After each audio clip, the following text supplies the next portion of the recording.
Right now we're getting a look inside of that massive sinkhole in downtown St. Louis. It is causing traffic issues as people will start to head home from work. We want to thank you for joining us at 4. I'm Brent Solomon. And I'm Ann Allred. It's all hands on deck downtown for crews trying to repair the sinkhole that has shut down interstates, ramps, and streets. A real headache.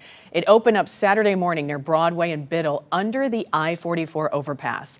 Crews say they had to dig this crater out to 30 feet wide and 35 feet deep to reach the broken infrastructure. And 5 on your side's Melanie Johnson is live right next to it. Melanie.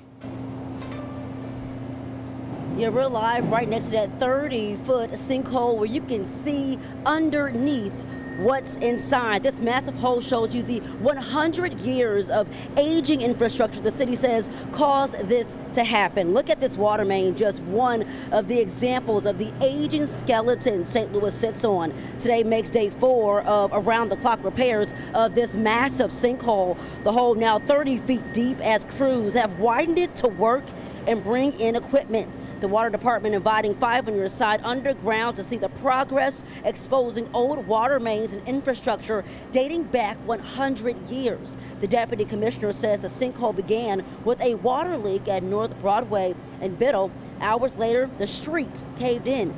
Now downtown closures and shutdowns on I-44 and I-70 will last at least until the end of the week. Today, the focus shifted to 2 main priorities: digging 35 feet deep to the sewer main and helping engineers build protective walls so crews can work safely inside the sinkhole. We see a lot of these here in St. Louis compared to others, but that doesn't mean that they're opening up all over the city. That doesn't mean that people shouldn't feel comfortable and safe driving. You know, what I tell the public when I get asked questions about it is that we've got a really dedicated team of smart, calm, water professionals, utility professionals that know how to make these areas safe.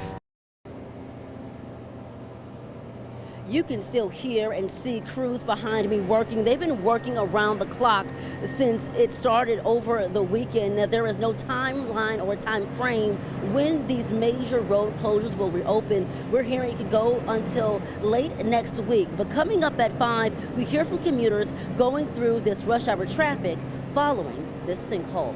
Live in St. Louis tonight, Melanie Johnson, 5 on your side.